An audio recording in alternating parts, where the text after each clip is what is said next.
everyone, welcome back. So now we'll start with the next experiment, that is colorimetric estimation of copper. So in this experiment we are going to determine the amount of copper present in the solution by colorimetry method.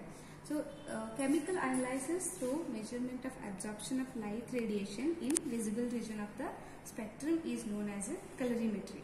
The colorimetry is concerned with the determination of concentration of the substance by measurement of relative absorption of a light with respect to the concentration of a substance.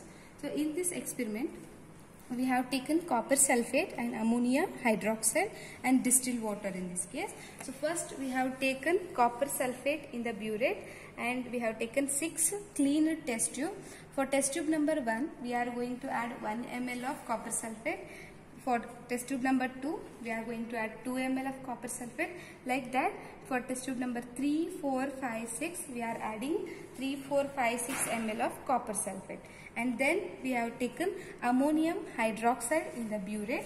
Clean the burette and take ammonia hydroxide in the burette.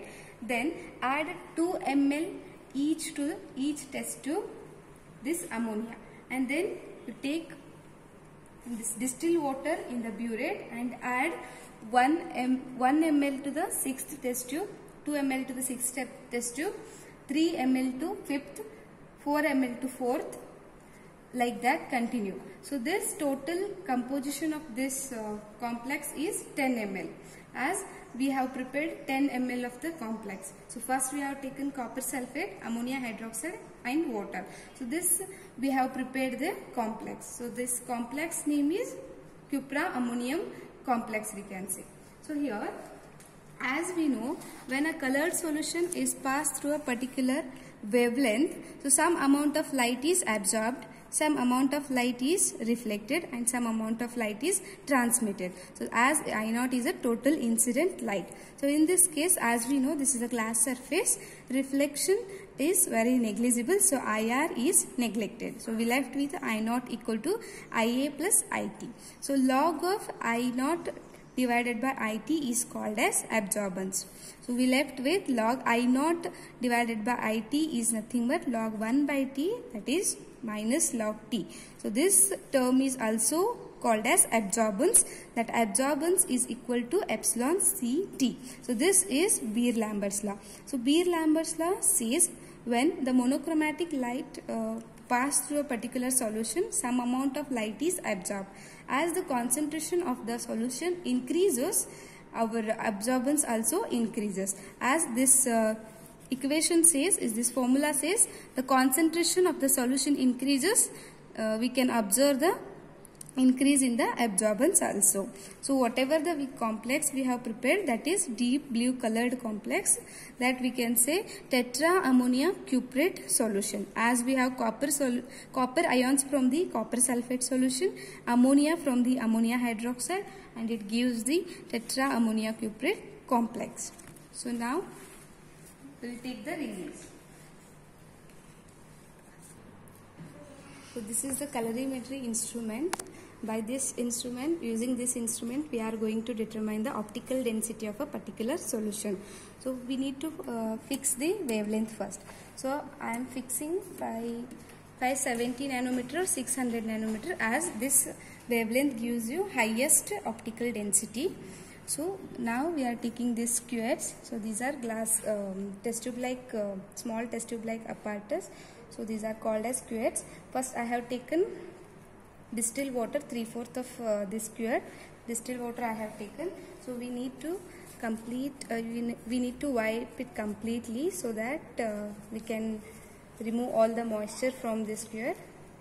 So for blank titration I am inserting this cuvette into colorimetry. So I need to fix this as a 0, 0, 0. So as distilled water do not absorb anything, as it do not have any colored solution, so absorbance is 0. So I have adjusted this optical density to 0. So now it's 0. So this is a blank titration, blank reading. So now we need to take first test tube solution in this cuvette. We need to take 3/4 of this cuvette. Now wipe it clean with this tissue paper. As this cuvette should not contain any impurity on the surface, it will affect the optical density or absorbance. So now I will put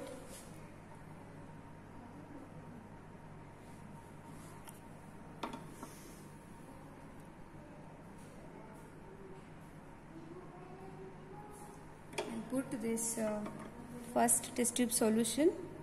So I have observed the optical density 0.04.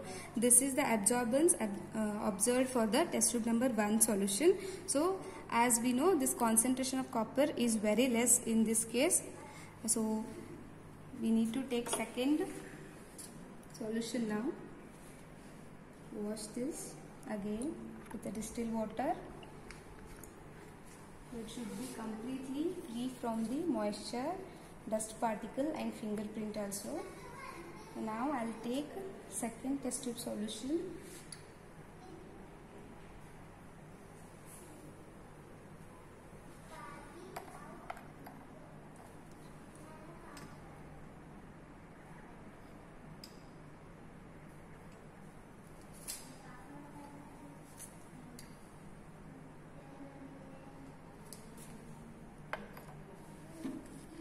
Wipe it cleanly so that you can remove all the moisture. Again, before taking the next reading, again take the blank reading. Now it's 0, so that you can take the next reading. So insert the cuvette into colorimetry instrument. So I have observed the optical density, that is absorbance, that is increased. As we have increased the concentration of the copper, we can observe the increase in the absorbance, as Beer-Lambert's law says. So like this, you need to take all the absorbance for all these 6 test tubes. Let me explain this calculation part. So as I told, we have labeled 1 to 6 test tube numbers. So we have taken 1 ml of copper sulfate, 2 ml of ammonia, 7 ml of water. So all together volume, that is 10 ml. Like this, we have prepared all the complex of which 10 ml each. So we need to calculate the concentration of copper. That calculation is done by using the formula N1V1 equal to N2V2, where we know the concentration or normality of copper, volume also added we know, and we can calculate the concentration of that particular copper, and we can observe this optical density by using colorimetry instrument. So whatever the absorbance we have observed, that is written in this column. So now come to the calculation from graph. So this is your graph. This is the nature of graph. As we increase the concentration of copper ions, we can observe the increase in the absorbance. So as I told, distilled water do not absorb anything, as it is not having any colored concentration. So the graph passes through the origin. So as for one unknown solution will be provided, we need to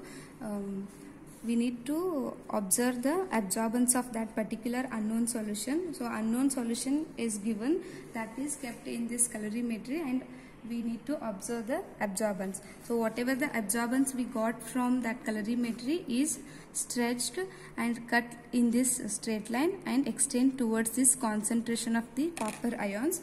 So like this, we can get the concentration of copper ions of an unknown solution. So whatever the concentration we got from this graph, that is substituted in this, that is the concentration of copper ion in unknown solution in terms of normality, that is N. So amount of copper is to be determined now. So amount of copper is given by normality into equivalent weight. Normality, whatever we got from graph, that is to be filled here, and equivalent weight of the copper is 63.5. And after that, after multiplying, we will get the amount of copper in grams, that is gram per dm cube. So we need to know how much volume of copper we have added in that unknown solution. For that, we need to use this formula, that is volume of unknown solution x1 divided by x2, that is obtained by unknown concentration from the graph, that is N, divided by 0.001, that is the normality of this first test tube. So we will get the amount, the volume of unknown solution in terms of cm cube, that is nothing but ml in millimeters. So after this experiment, we come with the results, that is amount of copper present in the solution, that is in terms of gram per dm cube, and volume of unknown solution, that is in terms of ml. Thank you.